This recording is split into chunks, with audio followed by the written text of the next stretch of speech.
Hi friends, welcome back to our channel smart Sunday vlogs.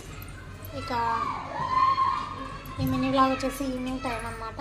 Nani వాళ్ళు రాలేదు, ఇక వాళ్ళ కోసం నేను స్నాక్స్ తయారు చేస్తున్నాను అనమాట.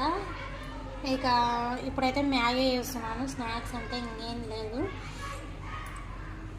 ఈవినింగ్ టైంలో స్నాక్స్ గట్రా చాలా రోజులు అవుతుంది, ఎందుకంటే ఈ మధ్యలో ఈవినింగ్ టైంలో ఒక పాలు పోపించుకుంటున్నాం కదా, ఇక దానిలో బోనమీట వేసుకొని అయితే తాగుతుండ్రు. ఎక్కువ స్నాక్స్ అయితే చేయట్లేదు ఈ మధ్యలో. చూడండి, ఇక్కడ మ్యాగీ అయితే పెట్టేసినాను. ఇట్లా వేస్తేనే మమ్మీ నాన్న ఇద్దరు తింటారనమాట. కారం కొద్దిగా సప్పగా వేయాలి, సప్పగా ఉంటేనే తింటారనమాట. ఇప్పుడైతే ఈవినింగ్ టైం ఇదైతే రెడీ చేస్తున్నాను. అండ్ ఇక్కడ పాలు అట్లే ఉన్నాయన్నమాట. ఈ పాలు ఎలా తాగుతుంటే ఇవి కూడా గరం పెట్టి ఇస్తాను వాళ్ళకి. చేయండి, షేర్ చేయండి. అలాగే ఇలాంటి మంచి మంచి వీడియోస్ కోసం అయితే వెంటనే ఛానల్ సబ్స్క్రైబ్ చేసుకోండి.